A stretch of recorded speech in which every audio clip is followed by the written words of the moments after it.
Hey everybody, crypto lovers, greetings for all of you. My name is Eugene and you're watching another edition of Transatlantic Crypto Podcast from European side of that podcast. It's me, your co-host Eugene CryptoEmcee in Belarus, and from American side of the podcast is Mr. R.L. Bryer, the renowned author of Blockchain Project Renaissance, book The Crypto Enthusiast, the Austrian economist lover, and my cool, huge friend in the United States, my crypto guide in the United States. So, Mr. Albrecht, it's great honor and pleasure to talk to you again. Mr. Romanenko, it's always a pleasure, my brother, to get a chance to talk to you any day. So, you're originally from Pittsburgh, New York, and right now you are in Columbus, Ohio. What are you doing there? Tell us, please. I'm on the road for in the United States here. It's the holidays, Thanksgiving, so I'm on the road visiting my girlfriend. She just began a grad program here down in Columbus, Ohio. Well, tell us. She's working on a master's. For our friends who don't know American history, what is Thanksgiving? What is the day? Why it matters for Americans? Yeah, it's when the Americans decided they were going to head over here and start their own thing. It was like a dinner they got together, and now we celebrate it. You know, they got together with the Pilgrims back in the day, and now the Pilgrims and the natives allegedly sat down and broke bread. So now we celebrate the day here in the U.S. It changes every year, the actual date, but it's just a day where we're supposed to be thankful. You know, remember what we're thankful for, and just get together with family and celebrate. How do Americans celebrate Thanksgiving? Do they eat? Do they go walking? Do they fires? How do I say salads or? No, it's not fire. No fireworks for Thanksgiving. That's the 4th of July. That's Independence Day.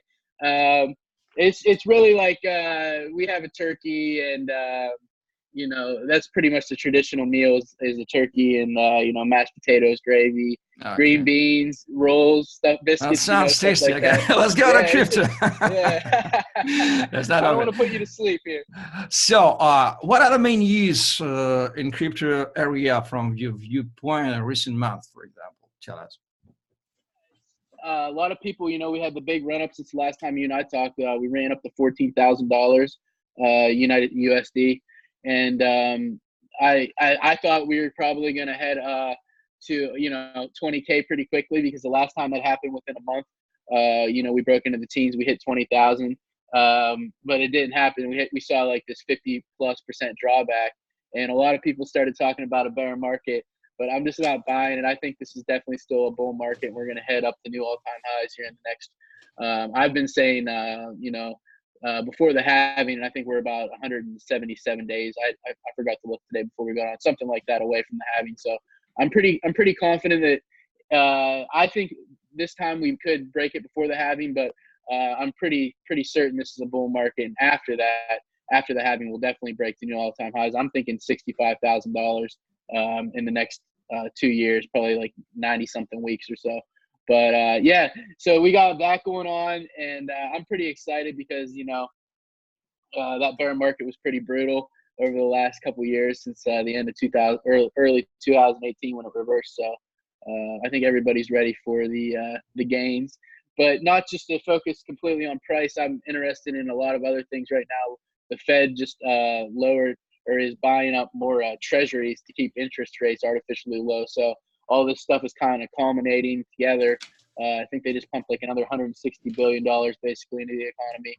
And, you know, I think this is, while right now Bitcoin is pretty symmetrically tied to, it seems like, you know, people thought it was asymmetric there for a while. I'm not sure whether what's going to happen in the next financial crisis.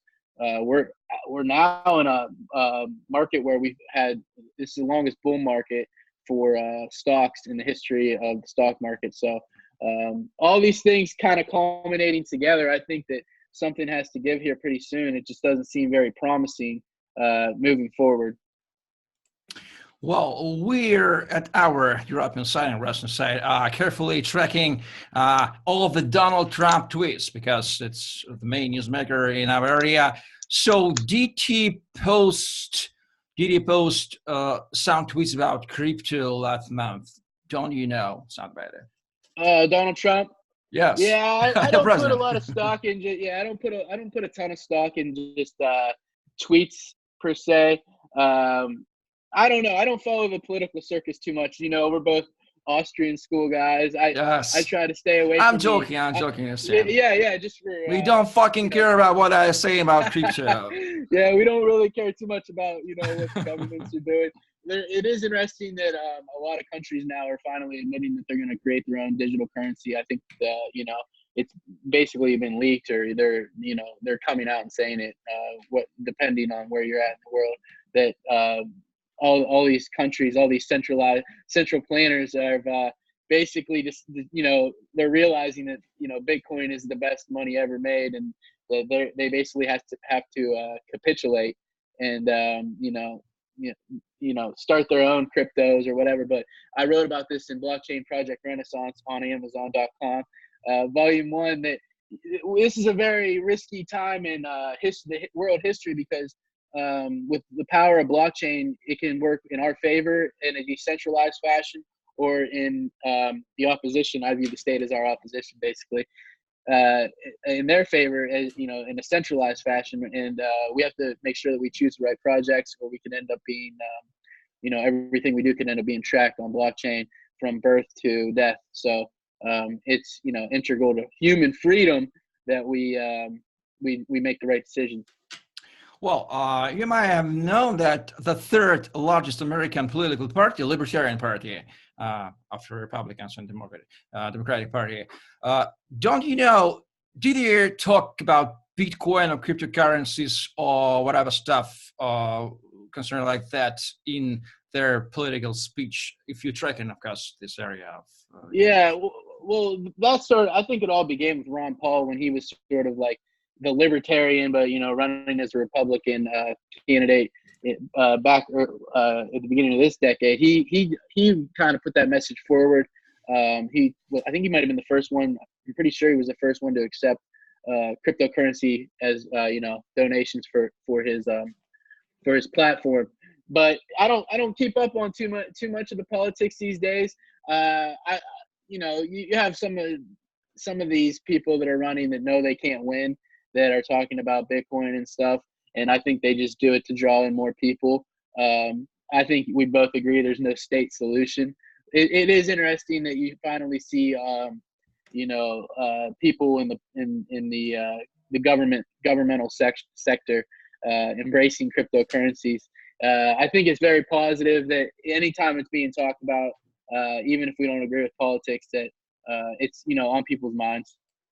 Yeah, they're just helping us to promote crypto, and our politicians are liars. Don't listen to them, whatever country they might be. Just read an Austrian school, Austrian economics. It's quite better. So what are your plans in 2020? One month left for 2020. Yeah. 2020 is coming. What are you gonna do in 2020 in majority? Absolutely, I'm gonna work regarding crypto, of course. Yeah.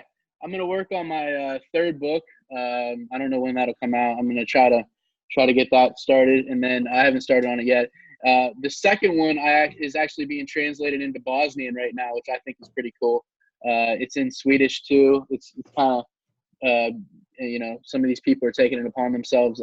There's a group of people, a foundation in Bosnia that's doing that, and then in January, January 30th, I'm actually giving a speech in Pittsburgh to a local meetup there. So I'm excited to do that. I've got a couple friends already planning on making that trek. One's coming from New Jersey. He just told me the other day. So that'll be pretty cool. Just staying busy with my writing, and just working on different stuff right now. Hopefully it's another big year. I think this is going to be the biggest year that we've ever seen, possibly in crypto. So it's in blockchain. As things heat up, it'll be fun. I also noticed that you've been you're killing it. You're all over the place. You've been doing a lot of MC events and MCing events, right. And you're putting out videos every single day. Yes, that's totally right. I do a lot of interviews all over the world with different speakers. I'm honestly enjoying this stuff.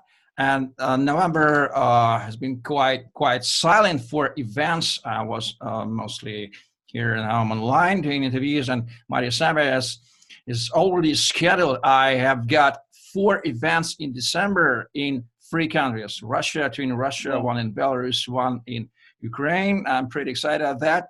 And I think that 2020 year will be even more rich on great events and great interviews. So I'm an MC. That's all. Yeah.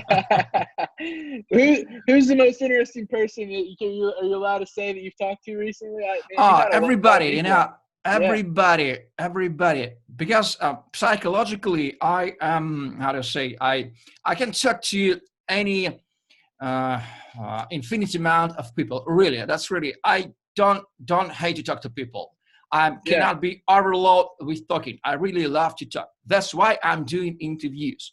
So I even think that after a couple of years, I will have interviewed all the top thousands crypto speakers all over the world. That's the mechanical way of doing. That's not my task, but I do see that it is very, very possible, very real. So please don't be surprised. It definitely seems like it's coming to fruition. It doesn't hurt that you speak, Russian and English. I don't know what else. Do you speak any other languages? No, I do speak Russian. I'm perfectly in Russian. Okay, so I'm covered Russian area. I do speak English, as you see. I don't know any other languages, and I think not so necessary to study, because if you know English, you can explain with the gesture, of course, if you're alive. I catch up on all the English ones, so I want to tell you I've been appreciating all the content you've been putting out lately. Okay, so ladies and gentlemen, we've covered news, we've covered events. So I think we will be doing this transatlantic crypto podcasts regularly. That's nobody will, nobody will disturb us. Nobody will make something that will stop us from doing that, because it's great, it's nice, it's always while politicians are trying to divide us and the countries by the countries and artificial borders, we in the internet era and the crypto era are trying to make quite the opposite, to unite all the people in every country. It is very possible in 21st century, and very easy, and everybody of you can do that. So please maybe copy our scenarios, our behavior, and do the same. So Mr. Bryer, my American co-host of Transatlantic Crypto Podcast, has been the, and I am your co-host, Eugene, your CryptoEmcee. So stay with us, stay tuned, stay crypto, and see you in the next very, very next episode.